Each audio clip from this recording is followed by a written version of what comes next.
Good morning students, कैसे आप सभी। आई होप आप सभी अच्छे होंगे। तो आप सभी का स्वागत है स्टूडेंट्स वाईफाई स्टडी के यूट्यूब चैनल पर। और ये वाईफाई स्टडी यूट्यूब जो है चैनल, ये अनअकैडमी लर्निंग ऐप का ही एक पार्ट है। तो आप देखिए, अनअकैडमी लर्निंग ऐप पर आपको जो स्पेशल क्लास मिलती है वो आप फ्री ज्वाइन कर सकते हो सभी। उसके लिए कोई सब्सक्रिप्शन नहीं लेना पड़ता है। और अनअकैडमी पर जो प्लस क्लासेस होती है, प्लस क्लास के लिए लेना पड़ता है आपको सब्सक्रिप्शन, ठीक है। और सब्सक्रिप्शन लेने के लिए आप किसी भी कोर्स में तानी भी कोड का यूज करोगे तो सब्सक्रिप्शन फी में आपको 10% का डिस्काउंट मिलेगा अनअकैडमी पर। और अनअकैडमी पर जो प्लस क्लासेस होती है, प्लस क्लास का टाइम मेरा रहता है वहाँ पर 6 PM, ठीक है। और अनअकैडमी पर जो स्पेशल क्लास रहेंगी, स्पेशल क्लास का टाइम है स्टूडेंट्स वहाँ 11 AM भूगोल की class, UGC net paper second के लिए। और 12:30 PM पर वहाँ मेरी क्लास होती है आईसीटी पेपर सेकंड की। 8:15 PM पर वहाँ आपको क्लास मिलेगी ईवीएस मानव विकास और पर्यावरण वाली यूनिट, पेपर फर्स्ट की क्लास है और ये पेपर सेकंड की क्लास है। तो आप सब, और आपको एक चीज मैं बता दूं, जो वाईफाई स्टडी की पूरी टीम है, ये पूरी टीम सभी की सभी आपको अनअकैडमी लर्निंग ऐप पर मिलेगी, हिंदी में भी और इंग्लिश में भी। और जैसे कि ये चैनल का नाम आप नाम से ही समझ पा रहे हो, wifi study UGC net Hindi, Hindi medium students के लिए पूरी तरह से 10 जो यूनिट है पेपर फर्स्ट की, 10 यूनिट पेपर सेकंड की कंप्लीट आपको कराएंगे हिंदी में। लैंग्वेज की कोई प्रॉब्लम आपको नहीं मिलेगी। तो आप सब क्लास को लाइक शेयर अपने दोस्तों के साथ, ग्रुप्स में फ्रेंड्स के साथ जो भी तैयारी कर रहे हैं उनके साथ शेयर कर दीजिए। और सब्सक्राइब, जो भी नए स्टूडेंट हैं सब्सक्राइब कर लेना। फिर स्टूडेंट्स बोलते हैं मैम क्लास का नोटिफिकेशन नहीं मिलता, तो स्टूडेंट्स आपको क्लास का नोटिफिकेशन तभी मिलेगा जब आप चैनल को सब्सक्राइब करोगे और बेल आइकन भी प्रेस करोगे। चलिए, तो आप अगर बात करें वाईफाई स्टडी पर, तो यहाँ पर वाईफाई स्टडी यूजीसी हिंदी पर 10:30 AM पर आपको मेरी Monday to Friday research aptitude की क्लास मिलेगी, रिसर्च एप्टीट्यूड अनुसंधान अभिक्षमता की। और 7 PM पर यहाँ मेरी होती है भूगोल की क्लास, पेपर सेकंड। तो तानी भी कोड का यूज करके आप 10% डिस्काउंट ले सकते हैं प्लस सब्सक्रिप्शन में। चलिए, फिर आज की क्लास में मैं आपको कराऊंगी इंपॉर्टेंट क्वेश्चंस, जैसे कि स्टूडेंट्स की ही डिमांड है, एग्जाम चले हुए आपके, तो एग्जाम के टाइम क्वेश्चन की प्रैक्टिस जरूरी है, क्योंकि नया टॉपिक पढ़ने से अच्छा है जो आपने पढ़ा हुआ है आप उसी की प्रैक्टिस कीजिए। क्वेश्चन नंबर 201, एक शोधकर्ता द्वारा किसी प्रयोग में उपयोग किए जाने वाले चरों को क्या कहा जाता है। एक शोधकर्ता द्वारा किसी प्रयोग में उपयोग किए जाने वाले चरों को आप क्या कहोगे। प्रतिक्रिया चर, निर्भर चर, स्वतंत्र चर, बाह्य चर। तो आंसर आपका स्वतंत्र चर। शोधकर्ता द्वारा प्रयोग में उपयोग किए जाने वाले चरों को आप कहोगे स्वतंत्र चर। क्वेश्चन नंबर सेकंड, निम्नलिखित में से कौन सा चर आश्रित चर के लिए एक उपयुक्त समानार्थक नहीं हो सकता। निम्नलिखित में से कौन सा चर किसके लिए, आश्रित चर के लिए एक उपयुक्त समानार्थक नहीं हो सकता। परिणाम चर, प्रभावित चर, प्रतिक्रिया चर, प्रायोगिक चर। आश्रित चर के लिए समानार्थी नहीं हो सकता। तो आंसर स्टूडेंट्स प्रायोगिक चर आश्रित चर का समानार्थी नहीं है, ठीक है। चलिए, क्वेश्चन नंबर थर्ड, निम्नलिखित में से परिमाणात्मक चर का मुख्य उदाहरण कौन सा है। इनमें से कौन सा परिमाणात्मक चर का मुख्य उदाहरण है। जन्म की तारीख, उच्च शैक्षिक योग्यता, किसी कार्य को पूरा करने के लिए लिया गया समय, डाक संबंधी code. Practice makes a man perfect, तो प्रैक्टिस करते रहिए आप धीरे धीरे सारी चीजें। तो क्वेश्चन नंबर 3 का आंसर है आपका सी। परिणामात्मक चर का उदाहरण है किसी कार्य को पूरा करने के लिए लिया गया समय। किसी कार्य को पूरा करने में लिया गया समय परिणामात्मक चर का मुख्य उदाहरण है। क्वेश्चन नंबर 204, निम्नलिखित में से किसे परिणामात्मक चर के रूप में व्यक्त नहीं किया जा सकता? इनमें से आप किसको परिणामात्मक चर के रूप में व्यक्त नहीं कर सकते? सामाजिक आर्थिक स्थिति, वैवाहिक स्थिति, संख्यात्मक योग्यता, व्यवसायिकी मनोदृष्टि। तो परिणामात्मक में आप किसको व्यक्त नहीं कर सकते हो? तो आंसर है आपका परिणामात्मक इनमें से कौन नहीं है? व्यवसायिकी मनोदृष्टि। बाकी सामाजिक आर्थिक स्थिति, वैवाहिक स्थिति, संख्यात्मक योग्यता, इनको आप परिणामात्मक रूप में व्यक्त कर सकते हो, लेकिन व्यवसायिकी मनोदृष्टि को आप परिणामात्मक रूप में व्यक्त नहीं कर सकते हैं। क्वेश्चन नंबर 5, किसी सर्वेक्षण के लिए जनसंख्या के उप समुच्चय के चयन की प्रक्रिया को क्या कहा जाता है? किसी सर्वेक्षण के लिए जनसंख्या के उप समुच्चय के चयन की प्रक्रिया को क्या कहा जाता है? सर्वेक्षण, अनुसंधान, प्रतिनिधित्व, न्यायादर्श या त्रिभुजीकरण। तो 5 का आंसर न्यायादर्श। जब आप जनसंख्या के समुच्चय के चयन करोगे तो उस प्रक्रिया का नाम है न्यायादर्श। क्वेश्चन नंबर 6, शोधकर्ता अनंतर निम्नलिखित में से किसके संदर्भ में अनुसंधान के प्रश्न या प्रश्नों का उत्तर जानना चाहते हैं? शोधकर्ता अनंतर निम्न में से किसके संदर्भ में अनुसंधान के प्रश्नों का उत्तर जानना चाहते हैं? न्यायादर्श के, विश्व के, लक्षित जनसंख्या, अधिगम्य जनसंख्या। तो जब शोधकर्ता कोई अनुसंधान करेगा तो वह अनुसंधान के किस प्रश्न को जानना चाहता है? तो किसके प्रश्न को जानना चाहेगा? लक्षित जनसंख्या का। अनुसंधान में जो जनसंख्या का लक्ष्य होगा उसी को जानने के लिए शोधकर्ता अनुसंधान का कार्य करता है। क्वेश्चन नंबर 7, किसी न्यायादर्श के आधार पर,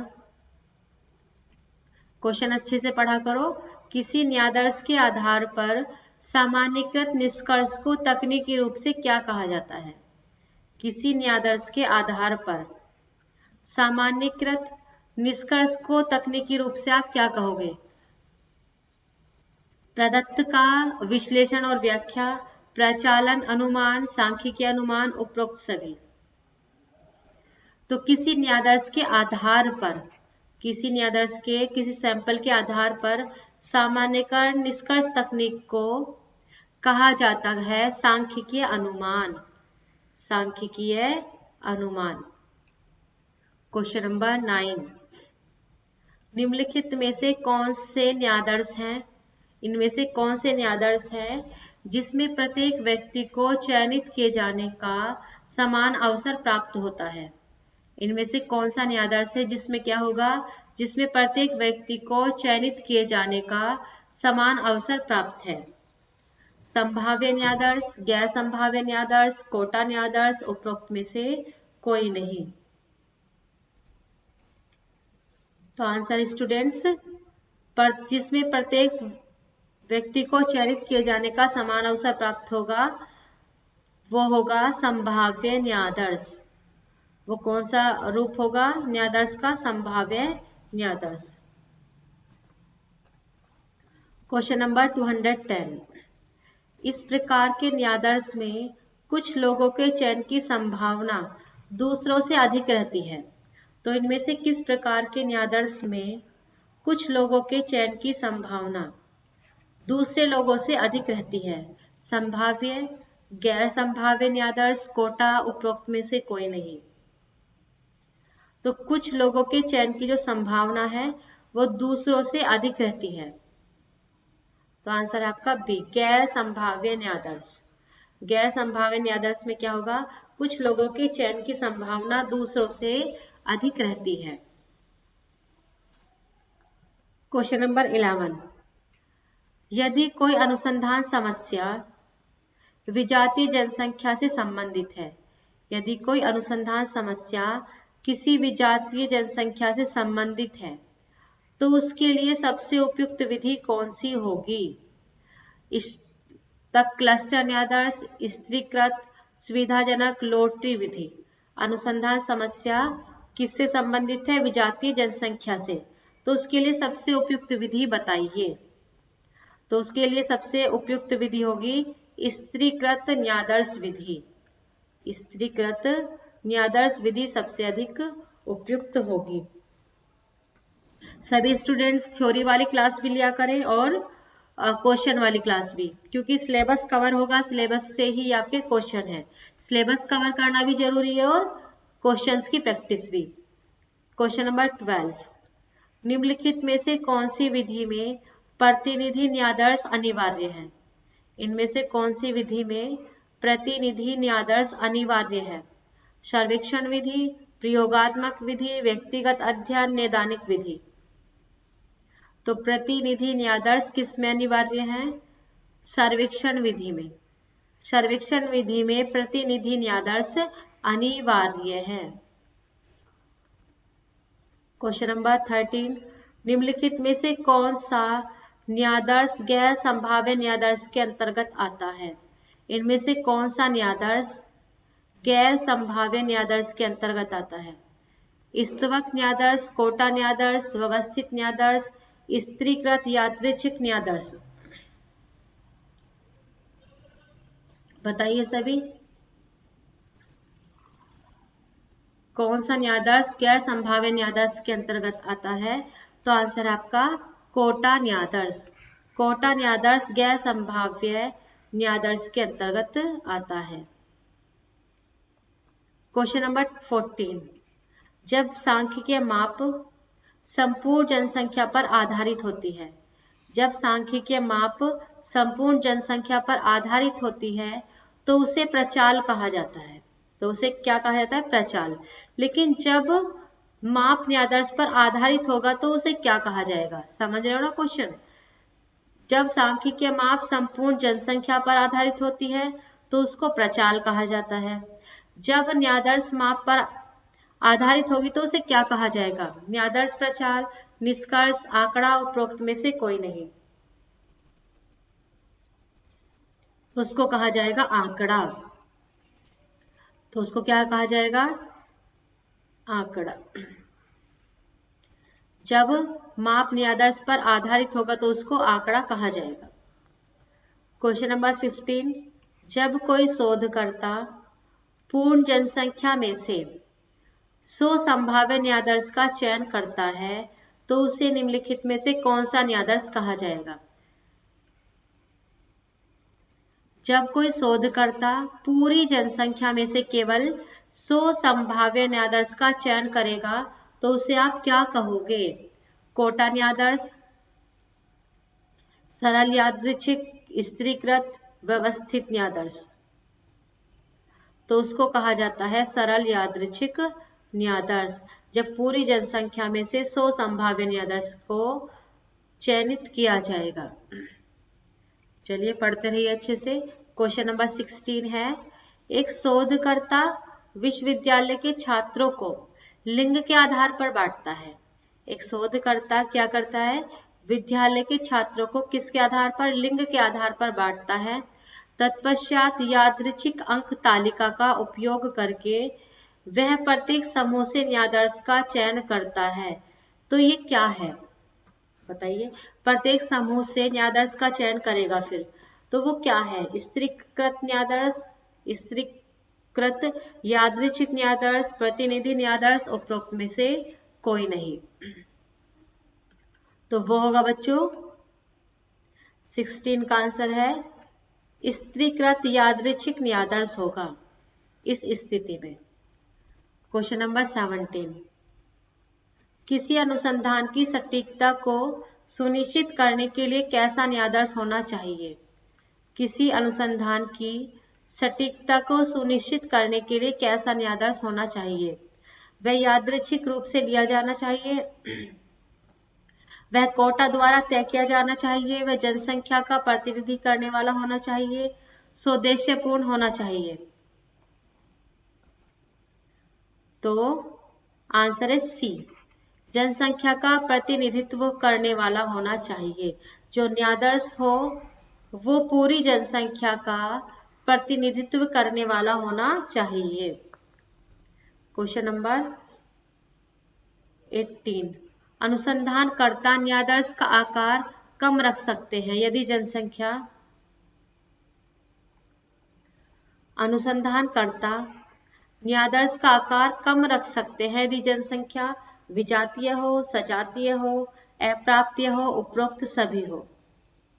तो किस स्थिति में न्यायादर्श अनुसंधानकर्ता न्यायादर्श का आकार कम रख सकता है? यदि जनसंख्या कैसी होगी? यदि जनसंख्या सजातीय होगी।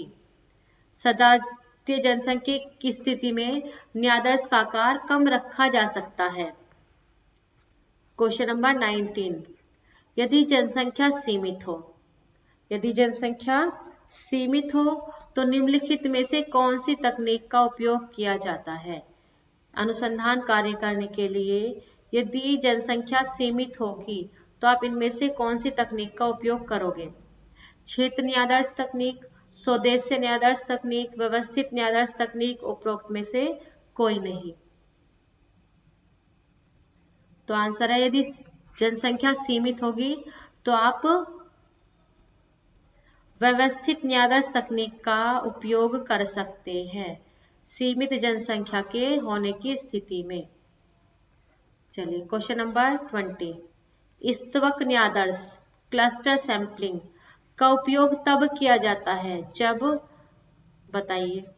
तो स्तवक न्यायादर्श क्लस्टर सैंपलिंग का प्रयोग आप किस समय करोगे? जब समष्टि यत्र तत्र घटित हो और न्यायादर्श का आकार बड़ा होना चाहिए, समष्टि विजातीय हो, लंबे सर्वेक्षण की आवश्यकता हो, ए और सी दोनों। तो 20 का आंसर है बच्चों डी, ए और सी दोनों। क्लस्टर सैंपलिंग का प्रयोग आप तब करोगे जब समष्टि यत्र तत्र घटित हो, न्यायादर्श का आकार बड़ा होना चाहिए और समष्टि विजातीय हो, अलग अलग प्रकार की हो समष्टि, तब। क्वेश्चन नंबर 21, एक शोधकर्ता अपनी समष्टि को कुछ समूहों में विभाजित कर देता है। एक शोधकर्ता अपनी समष्टि को कुछ समूहों में विभाजित कर देता है और प्रत्येक समूह से न्यायादर्श की संख्या निश्चित कर देता है।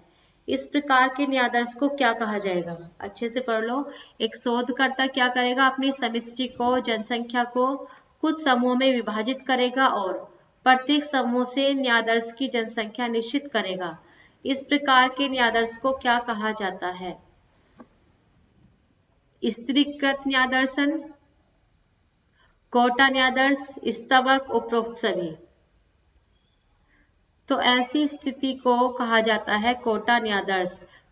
कैसी? जब एक शोधकर्ता पूरी की पूरी समष्टि को पहले समूह में विभाजित करेगा और उस समूह में से, प्रत्येक समूह में से क्या करेगा? कुछ न्यायादर्श की संख्या निश्चित करेगा। तो उसको आप कहोगे कोटा न्यायादर्श, कोटा चयन। क्वेश्चन नंबर 22, निम्नलिखित में से कौन सा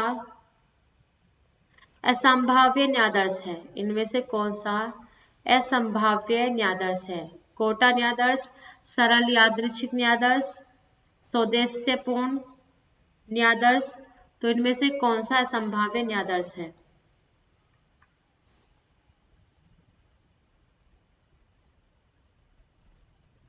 तो 22 का आंसर है बच्चों डी, ए और सी दोनों। असंभाव्य न्यायादर्श कौन कौन से हैं? कोटा न्यायादर्श और स्वदेश्य न्यायादर्श, ये दोनों ही असंभाव्य न्यायादर्श की श्रेणी में आते हैं। क्वेश्चन नंबर 23, यदि शोधकर्ता किन्हीं 5 स्कूलों का चयन करता है, यदि शोधकर्ता क्या करेगा? किन्हीं 5 स्कूलों का चयन करता है, फिर उन 5 स्कूलों में प्रत्येक शिक्षक का साक्षात्कार लेता है। फिर उन जो भी शिक्षक हैं उनका इंटरव्यू लेता है। तो वह इसके लिए कौन से न्यायाधीश का उपयोग करता है? 5 स्कूल का चयन, फिर उसमें से प्रत्येक शिक्षक का इंटरव्यू।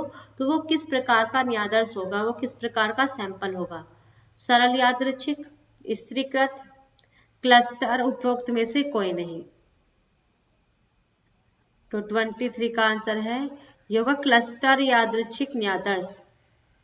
क्लस्टर यादृच्छिक न्यायाधीश। Question number 24।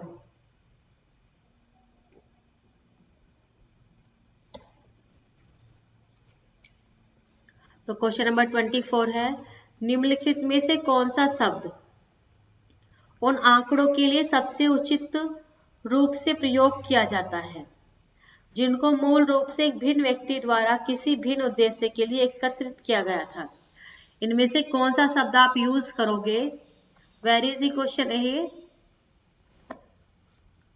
उचित रूप, उन आंकड़ों के लिए उचित रूप से प्रयोग किया जाता है जिनको मूल रूप से भिन्न व्यक्ति द्वारा किसी भिन्न उद्देश्य के लिए एकत्रित किया गया था। प्राथमिक डेटा, प्रायोगिक माध्यमिक डेटा, उपरोक्त में से कोई नहीं। भिन्न उद्देश्य के लिए एकत्रित किया गया था तो वो है आपका प्राथमिक डेटा। जब कोई व्यक्ति पहली बार डेटा कलेक्ट करेगा वो प्राथमिक डेटा, और किसी के डेटा जो कलेक्शन है पहले से ही आप उसका उपयोग करके अपने सिद्धांत या अनुसंधान कार्य करोगे तो वो द्वितीयक डेटा होगा। क्वेश्चन नंबर 25, निम्नलिखित में से कौन सी प्रदत्त संग्रह की विधि नहीं है? इनमें से कौन सी आंकड़े संग्रहण की डेटा कलेक्शन की विधि नहीं है? प्रश्नावली, टिप्पणी, साक्षात्कार, प्रयोग। तो बताइए इनमें से कौन सी विधि के द्वारा आप आंकड़ों का संग्रह नहीं करते हो?